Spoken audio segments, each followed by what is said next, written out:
En règle générale, les gens qui entrent au CHIO, le centre hospitalier pour enfants de l'Est de l'Ontario, n'y vont pas de gaieté de cœur. Sauf peut-être ceux qui y travaillent, comme la personne que je vais rencontrer, son PDG Alex Munter. Son jeune PDG, pourrait-on dire, puisqu'il n'a que 46 ans et il occupe ce poste depuis 3 ans déjà. Mais ça fait partie du parcours de vie d'Alex Munter, c'est-à-dire d'être plus jeune que les autres dans les postes qu'il occupe. Par exemple, à 14 ans, il crée le Canada Courier, un journal mensuel. Quand il le vend 7 ans plus tard, le journal est hebdomadaire, emploie 7 personnes et est imprimé à plus de 16 000 exemplaires. Il poursuit sa carrière de journaliste au Ottawa Citizen pendant quelques années. Il délaisse le journalisme pour la politique et devient conseiller municipal à 23 ans. Il est d'ailleurs le premier conseiller à s'afficher ouvertement gay. En 2006, il se présente à la mairie d'Ottawa et arrive en 2e place. Depuis, il occupe des postes de gestionnaire dans divers organismes publics.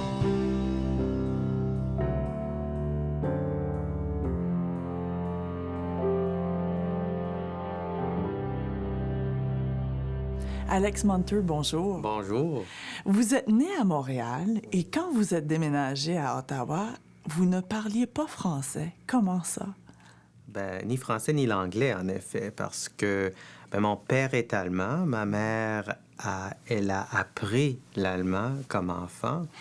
Quand j'avais 4 ans, mes parents ont décidé d'aller en Allemagne et j'ai fait la maternelle en Allemagne. Donc, j'ai eu un peu l'expérience immigrante en revenant au Canada. Même si j'étais né ici, je suis arrivé d'un autre pays et en ne pas parlant ni l'anglais ni le français. Donc, j'ai fait cette expérience-là. Ça fait déjà 40 ans. Mais comment c'était à l'école, alors? Parce que vous êtes entré à l'école et vous ne parliez ni l'anglais ni le français. Ouais, c'était difficile. Et j'ose espérer qu'aujourd'hui, avec beaucoup plus de familles immigrantes et enfants issus de l'immigration, que les enseignants, les enseignantes sont un peu plus sensibilisés aux besoins et à la nécessité d'intégrer les nouveaux venus. Mais à cette époque-là, c'était Ottawa, il n'y avait pas beaucoup. Et l'expérience que j'ai eue ces premières années, c'était en effet que des enseignantes frustrées qui, dans une certaine mesure, m'ont isolé. On a arrêté de parler l'allemand chez nous. Et mes parents m'ont obligé, ils m'ont lu et m'ont obligé de faire la lecture. Et donc, au fil des ans, j'ai rattrapé les autres. Ouais. Il y a même une enseignante qui vous avait traité de stupide, je crois. Oui. En première année, qui me disait que j'étais stupide. Était frustrée par ce garçon qui ne comprenait pas et me disait que j'étais stupide. Un mot que je n'ai pas reconnu, donc je suis allé chez nous pour demander à ma mère. L'enseignante a dit que j'étais stupide. Ça veut dire quoi? Et ma mère a dit, ça veut dire que je dois parler à ton enseignante. C'était une très bonne réponse. Oui. Donc, vous avez appris l'anglais d'abord. Comment le français et quand le français est-il arrivé dans votre vie? Il y avait du français à l'école. C'était une école anglaise, mais il y avait des cours de français. Mais en 7e année, j'ai commencé le programme d'immersion tardive, puis ensuite l'école secondaire. Et j'ai fait mon bac à l'Université d'Ottawa, surtout en français. Ma mère, elle parle français, elle parle 5 langues. Donc, était personne ressource pour moi, avec mes devoirs, par exemple. Mais on ne parlait pas français ensemble. Mais pourquoi avoir voulu apprendre le français? Parce que vous aviez déjà appris l'anglais, ça avait été un peu laborieux, difficile à l'école. Pourquoi avoir voulu apprendre, dans le fond, pour vous, une 3e langue? Une langue, c'est pas seulement un moyen de s'exprimer, c'est aussi une façon à penser. Une langue, c'est une richesse. Mes parents sont des immigrants. Et comme beaucoup d'immigrants, donc ils sont des hyper-Canadiens. Ce sont des gens qui ont choisi le Canada, qui ont voulu venir ici. Et pour eux, le bilinguisme, c'est un aspect fondamental du Canada. Donc, le français est devenu naturellement une priorité pour moi et pour mes parents. Et ma mère a été embauchée pour enseigner le français aux immigrants. Et mon père était un des immigrants qui s'est inscrit dans ce cours de français. C'est là où ils se sont rencontrés. Quand vous aviez 14 ans, vous avez décidé de vous lancer en affaires, dans le fond, et de créer votre propre journal, le Canada Courier. Pourquoi? Comment? C'était un peu un accident, dans le sens que la chose qui m'intéressait, c'était d'écrire. Je me suis porté bénévole au journal hebdomadaire qui existait à cette époque-là. Donc, moi, je pensais que j'étais en train d'aider. À un moment donné, j'ai appelé pour organiser ma prochaine visite et la dame, de façon très, très polie, a suggéré que peut-être ils n'avaient pas ils n'avaient pas le temps de me superviser, de me gérer. OK. Donc, j'ai enquêté un peu comment ça voulait dire quoi, commencer un journal. Et avec l'appui de mes parents, dans le sous-sol de notre maison, j'ai mis en page ce premier journal de 8 pages. J'ai obligé mon petit frère de m'aider à le distribuer dans le quartier. Et au fil des ans, c'est devenu un journal hebdomadaire. On avait 20 employés. C'était une entreprise avec beaucoup de succès. Et après ça, ça vous a donné le goût du journalisme parce que vous avez été journaliste au Ottawa Citizen aussi. Oui. Pendant une courte période. Pourquoi oui, à peu si près court? un an. Après avoir vendu le journal à Canada, ça m'intéressait de continuer à écrire. Le journalisme, ça m'intéressait. Donc, je me suis trouvé au Citizen. À cause du fait qu'un journal communautaire, c'est vraiment enraciné dans la communauté. On connaît vraiment très, très bien. Et après 8 ans dans la communauté, dans ce rôle-là, je connaissais quasiment tout ce qu'il y avait à connaître à Canada. Et je me rappelle très bien, en quittant le journal, ce dernier jour-là, en pensant, il n'y a aucun job au monde où toutes ces connaissances de Canada sont utiles. Mais j'ai trouvé la seule job où c'était totalement utile, et c'était de représenter les gens de Canada au conseil municipal. Donc, 2 ans après avoir quitté le journal, je me suis présenté aux élections municipales Canada et j'ai été élu. Et ensuite, j'ai été là pendant 4 mandats. Monsieur Munter, il se fait beaucoup de recherches au CHEO. C'est quelque chose qui vous a d'ailleurs étonné quand vous êtes arrivé ici. Qu'est-ce qui se fait comme recherche? Bien, les gens connaissent le CHEO en termes des soins de qualité qui sont offerts ici. Les gens ne savent pas toujours que le CHEO est l'hôpital numéro 3 au Canada en pédiatrie en termes de recherche. En génétique, par exemple, en cancer, cancérologie, santé mentale, obésité, les services d'urgence. Il y a eu beaucoup de développement, amélioration dans la façon que les services d'urgence sont offerts, qui ont été développés ici. Donc, maintenant, il y a beaucoup qui se passe ici. Oh, c'est oui. vraiment impressionnant.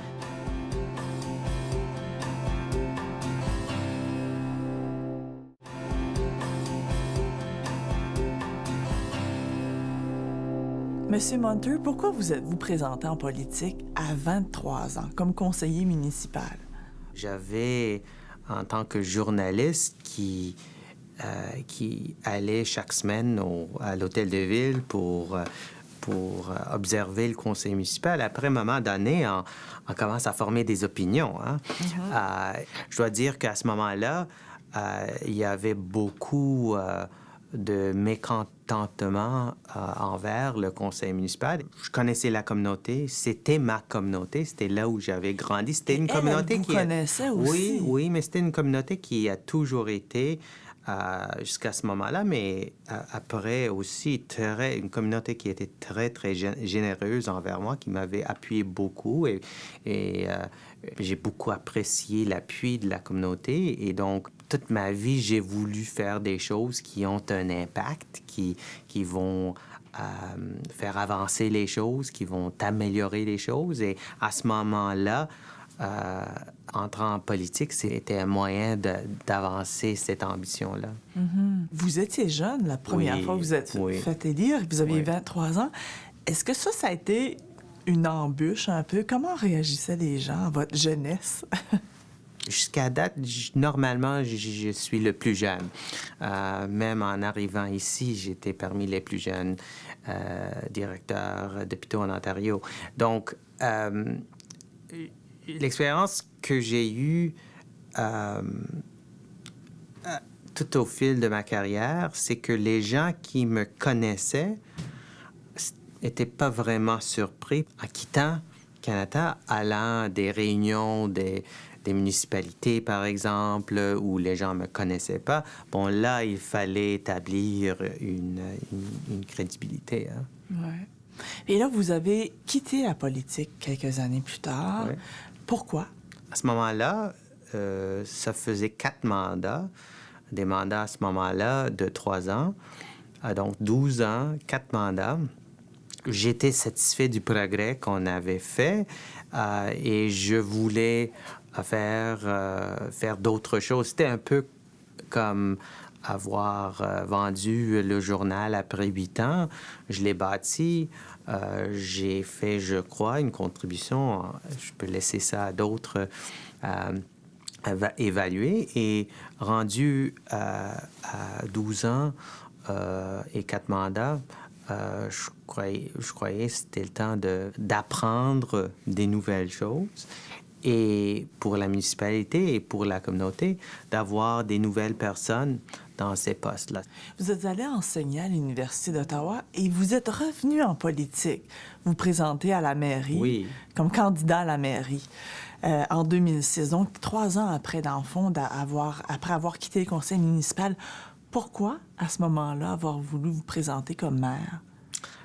Bien, je crois que c'était le moment. Hein? Le pouls de la communauté à ce moment-là, c'était clair que il y aura du changement, que les gens voulaient du changement de leadership, de renouvellement. Beaucoup de gens qui m'ont approché et j'ai décidé que le moment était propice pour moi en termes de ma vie où j'étais, pour moi prendre le risque d'essayer j'avais une très belle équipe, beaucoup d'appui. C'était une expérience formidable. Vous avez été défait, vous êtes arrivé en 2e place. Vous qui aviez connu pas mal de réussites avant, pas beaucoup d'échecs à ce que je sache, est-ce que ça a été difficile pour vous à digérer? Bien, oui et non. J'ai toujours travaillé avec des communautés, avec des gens qui font face à beaucoup de défis.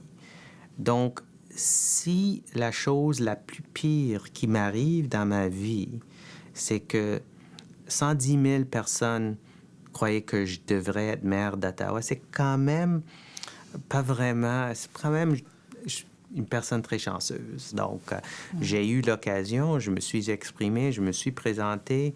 Beaucoup de gens ont voté pour moi. Beaucoup plus de gens ont voté pour quelqu'un d'autre. et on continue. Ouais. Marianne Dewar, une ancienne mairesse de la ville d'Ottawa, a joué un rôle important dans votre vie. Parlez-moi-en un peu. C'était un mentor, une amie, quelqu'un qui m'a beaucoup soutenu, une femme qui était infirmière, élue au conseil municipal comme conseillère, ensuite comme mairesse d'Ottawa. Pour moi, quand j'avais besoin de conseils, quand j'avais besoin de soutien, c'était vraiment pour moi quelqu'un vraiment très important. Et ça fait 6 ans maintenant qu'elle n'est plus ici et je pense souvent à elle. elle vous a aidé particulièrement à un moment donné, si je me souviens bien, alors que vous étiez adolescent. Vous êtes homosexuel, hein, vous ne l'avez jamais caché. Ben, à ce moment-là, Et- je le cachais. Oui, Oui. mais vous vous posiez alors des questions sur votre avenir. Quelles allaient être vos possibilités de carrière en tant qu'homosexuel, n'est-ce pas? Oui, et on parle maintenant début des années 80, donc en termes de l'esprit social, de l'ouverture, un temps complètement différent que ces jours-ci. Et je me rappelle encore où j'étais. J'étais dans le sous-sol de mes parents, où il y avait la télévision. Et Marion était à la télévision en tant que mairesse d'Ottawa en parlant de l'importance de la dignité et le respect pour les gays et les lesbiennes à un moment où presque aucun politicien parlait de telle façon. C'était rare et c'était un gros risque, mais était là, elle le faisait. Pour moi, c'était un encouragement personnel pour un adolescent isolé. Qui se posait des questions. Qui se posait des questions, qui n'était pas tout à fait certain qu'est-ce que la vie allait porter. Hein? Ouais, ouais. Est-ce que vous avez l'impression que ça vous a coûté votre poste à la mairie, ça? Le fait que vous parce que vous l'avez pas caché quand vous étiez conseiller municipal que vous étiez gay, c'était connu. Est-ce que ça vous a coûté, ces élections-là? Je crois pas que ça a coûté les élections. Ça a eu un impact. Mais il y a du progrès, hein? Donc, moi, je me suis présenté en 2006. C'était beaucoup plus facile en 2006 d'être un candidat ouvertement gay à la mairie que ça aurait été en 1996. Et comme on a vu cette année, en Ontario, avec l'élection d'une première ministre ouvertement lesbienne, c'est devenu encore plus facile. Donc, je crois que c'est clair, la tendance est claire. Vous aimez beaucoup le camping, il paraît. Oui. Ça vient d'où, ça? Ben, c'est assez récent. C'est depuis que j'ai rencontré mon conjoint.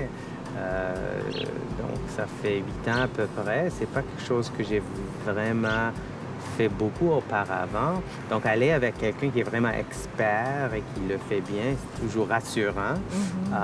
C'est des occasions pour être avec des amis, pour relaxer. Mais oui, c'est vraiment pour s'éloigner de la pression quotidienne.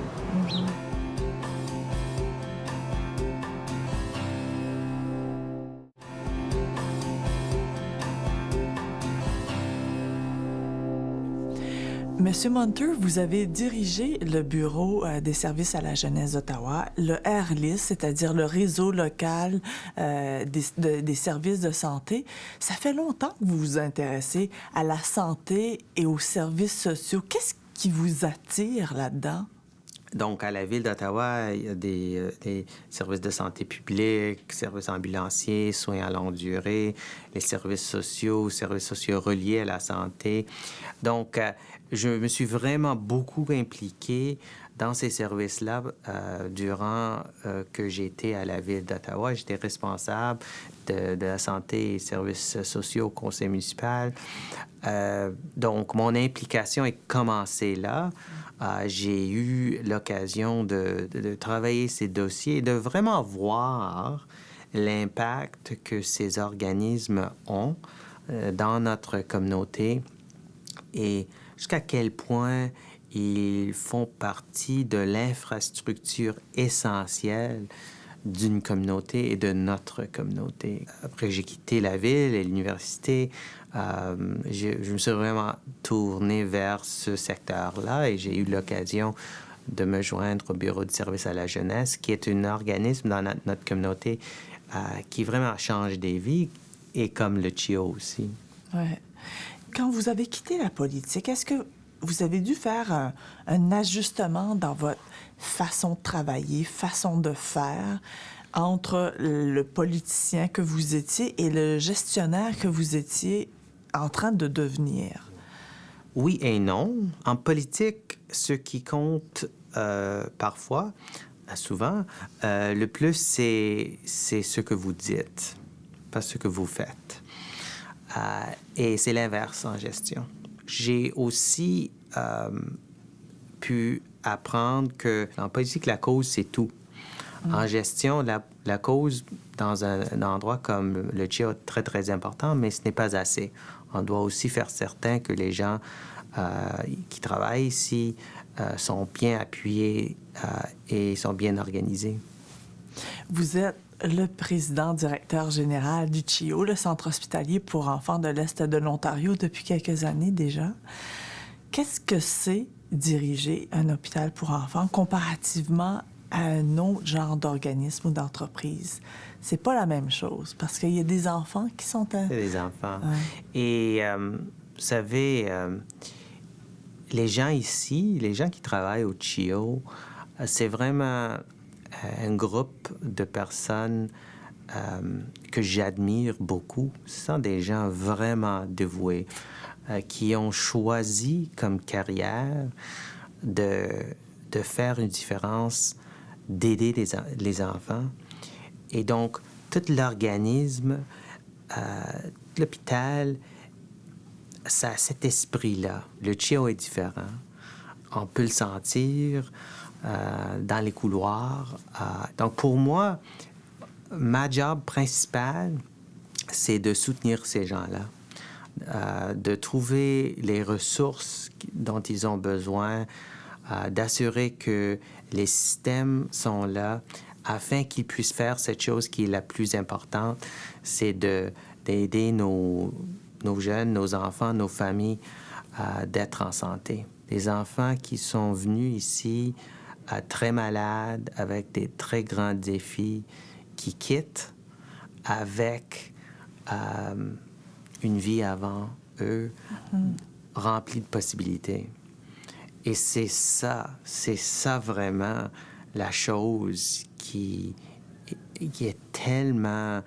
Il y a tellement de puissance là-dedans. Hein? Et c'est ça qui motive les gens de venir au travail chaque jour. C'est l'occasion de pouvoir avoir ce genre d'impact. Vous allez parfois à la rencontre de ces enfants malades-là. Qu'est-ce qu'ils vous apprennent de la vie? Ces enfants, surtout les enfants qui gèrent des maladies chroniques ou des maladies vraiment qui mettent en cause leur vie. Hein. Il y a un optimisme, il y a de la perspective, il y a de la résilience, de la maturité. Hein. Une des façons que le modèle ici est différent d'autres hôpitaux, c'est un partenariat. À part les adolescents qui sont plus indépendants et qui gèrent souvent leurs propres soins, pour la grande majorité de nos patients, c'est un partenariat. L'expert sur l'enfant, c'est le parent.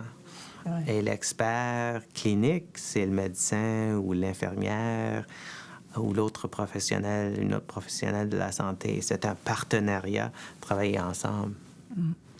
Comme PDG, vous vous êtes donné le défi de réduire de 20% le nombre d'enfants qui a un surpoids. Comment voulez-vous y arriver? La ministre de Santé m'a approché il y a une couple d'années pour me demander de co-présider un panel en Ontario, Enfants en santé. Et donc, on a produit un rapport pour le gouvernement avec 23 recommandations. La question de l'obésité des enfants, c'est une question sociale. Il s'agit de facteurs économiques, le soutien des familles, des parents, l'environnement en termes de la nutrition. Donc, c'était tout un plan d'action. Et si la tendance continue, on a le risque que les enfants d'aujourd'hui, en tant qu'adultes, 70% d'eux auront des problèmes d'obésité ou embonpoint. Et ça emporte beaucoup de problèmes de santé chronique, surtout. Ouais. Est-ce qu'un jour, vous allez retourner à la politique? Non, je suis certain que non. Parce que j'adore ce que je fais. Pour moi, être en politique, c'était pas pour être quelqu'un, c'était pour faire quelque chose. Okay. C'était pour avoir de l'impact. Et moi, j'ai eu la grande chance, après la politique, d'avoir des postes, des occasions, l'opportunité vraiment d'avoir ce genre d'impact, de faire quelque chose. Et j'aime beaucoup ce que je fais. Alex Munter, merci beaucoup de cette entrevue. Merci à vous.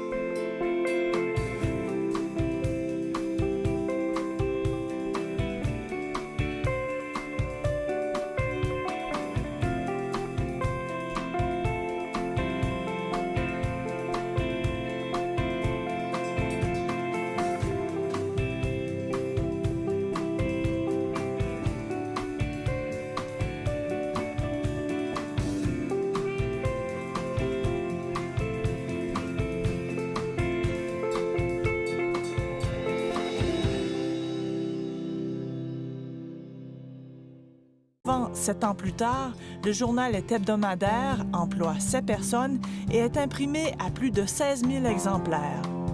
Il poursuit sa carrière de journaliste au Ottawa Citizen pendant quelques années. Il délaisse le journalisme pour la politique et devient conseiller municipal à 23 ans. Il est d'ailleurs le premier conseiller à s'afficher ouvertement gay. En 2006, il se présente à la mairie d'Ottawa et arrive en 2e place. Depuis, il occupe des postes de gestionnaire dans divers organismes publics.